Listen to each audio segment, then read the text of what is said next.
Welcome to the selfgrowth.com show. My name is David Riklan, and I'm the founder of selfgrowth.com. Today, we'll be discussing the number one secret for creating inner peace and abundant prosperity. To provide us insight into this secret, I'm excited to interview Tim Shurr. Make sure to listen closely. We're going to be sharing a lot of information today. Before we get started, I want to take a couple of minutes and share some information about Tim. Tim's been researching and reprogramming human software with beliefs, communication habits for 3 decades. His mesmerizing mindset secrets are so effective, he's been featured on ABC, NBC, CBS, Fox, TEDx, and in hundreds of radio programs and news articles. He's also authored 4 books, including Get Out of Your Way, The Power of Optimism, Losing Weight Without Losing Your Mind, and Sales Mastery. Tim is an award-winning leadership and influential communication keynote speaker who discovered the secrets to programming your brain for inner peace and prosperity through facilitating, get this number, over 15,000 individual hypnosis sessions over the last 25 years. Tim, welcome to our show. Thank you, David. It's an honor to be with you today. All right, let's jump right in. I know, as I mentioned earlier, you've helped tens of thousands of people achieve their biggest goals over the last 25 years. What have you learned from working with all these people? Well, the biggest secret is understanding the beliefs that are driving your behavior. You know, a lot of times there's an old phrase that says, when you learn to go within, you never go without. And a lot of times looking at our beliefs and what's driving us at that unconscious level is the last place we go. We think to achieve our goals that we got to hire the right coach. We got to have a better sales program. We've got to have a better marketing strategy. And we're not looking at our own beliefs. And often it's the beliefs that are either thrusting us forward towards inner peace and prosperity, or it's what's holding us back. So if you ever feel stuck, there's almost always a belief that's there. And after facilitating all of these sessions, people are coming to me for everything. They wanted to lose weight or stop smoking or stop drinking or get off drugs, or they wanted to improve their marriage, or they want to get over a fear of flying or break a bad habit, or they wanted to grow their business. It really didn't matter what they came in for. I would try to figure out what the beliefs were that were driving them. And the biggest fear that I found over and over that people have is that I'm not enough. I'm not good enough. I'm not worthy. And because of that, I won't be loved. And so we develop what Brene Brown calls emotional armor, these stress responses that cause us to chase success instead of attract it to us. And if you have this belief that you're not worthy or you're not enough, then you won't charge what you're worth. You won't lean in when you need to. Right. You won't show up and be relentless. And so the key to inner peace and prosperity is upgrading your mindset and getting rid of any limiting BS belief systems that are holding you back. All right, I get that. And it's been clear for me for many years. Beliefs are a critical component of who we are, what we think of ourselves, what actions we're going to take. It ties into everything. And I absolutely get this concept of a belief a lot of people have that I'm not good enough. You know, I'm not worthy, whatever it is. And I see it varying, depends on what they're doing. So sometimes it's not good enough for a particular relationship, or not good enough for a particular job, or not good enough, you know, whatever it is that they're trying to get in life. So I get that. And people have blocks, and I know we're going to be getting into a lot more detail about what you can do about that. Because what's interesting, what I find interesting is some people might have that perception in one particular area of their life, and they might be good in another area. And it's a matter of really understanding where those blocks are and where the beliefs are and what they're impacting. So I get all that completely. So yeah, you bring up a good point.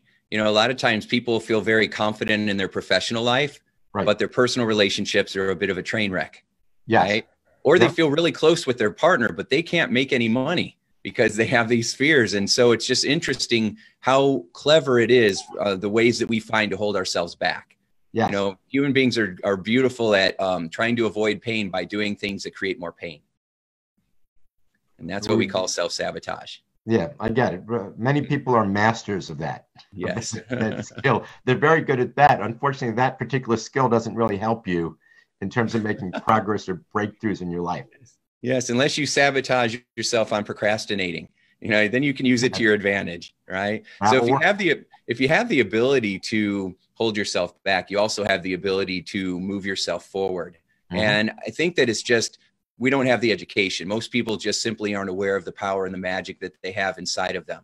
If they knew how to activate it, they would. But most of the time, people don't even realize that it's there.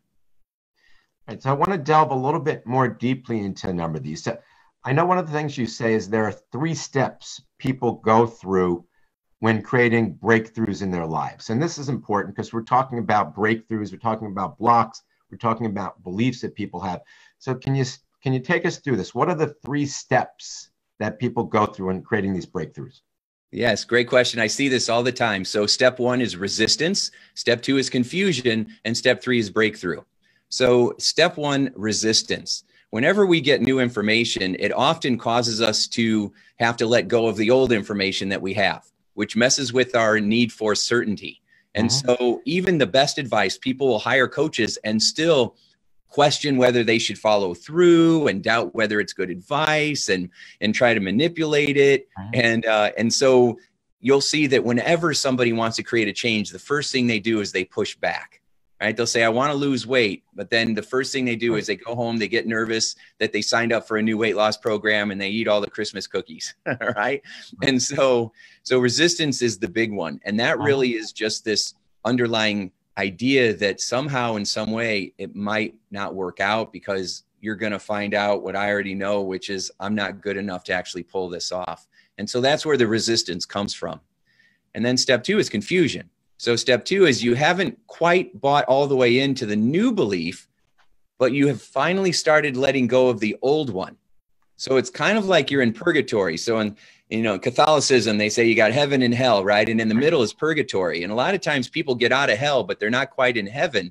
And they're just floating around in the middle. And what happens most of the time is they go back to hell because at least they know that it's warm, right? They have a level of certainty that, they know what to expect. And so we tend to revert back into old habits. Right. And so what we need to do in those moments is lean in and continually be clear on what it is that you want and the pleasure that you're going to get from having it.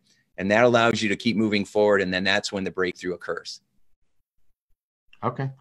I like it. So one of the things you mentioned, let's kind of just step through that again. So resistance is the first step. Yes. So I see that in myself. I see that in people all the time. And it's almost natural because you're tied to these beliefs. You spent your whole life developing a particular belief. Yeah. And here you have new information that's counter this belief, but you're very attached to it. You're obviously going to resist it.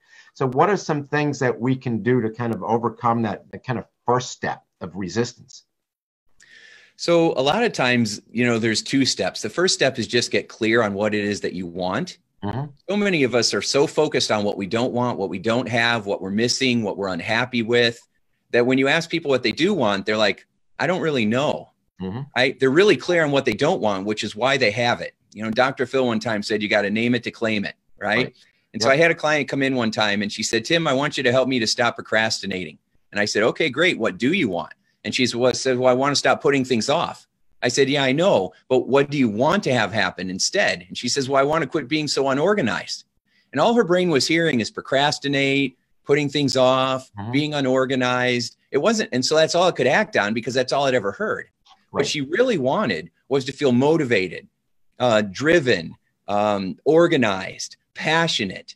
So we've got to get clear on what we want. And when you gain clarity about what you want, how you want it to look, how you want to feel, how you want to behave, the pleasure that you're going to get from doing this, the pain that it's going to cause if you don't have this, when you start to create more clarity, and then you're using pleasure and pain in the right way, then all of a sudden your natural motivation, desire, passion, and focus is going to emerge. Most people don't have to be talked into doing something they enjoy, right? And so if you are clear about what you want and you know it's going to create pleasure and you've associated pain to not having it, you're going to start moving forward unless there's a belief in the way. Right. And so I always focus on, all right, what do we want? We got to create clarity, what we call a well-formed outcome. And then we've got to figure out what are the beliefs that are either going to move you towards what you want or hold you back. And a simple question to ask yourself is, what would I have to believe in order to take action? What would I have to believe in order to feel the way that I want to feel? What would I have to believe? And when you start asking yourself the right questions, your brain will provide you with the answers and the insights.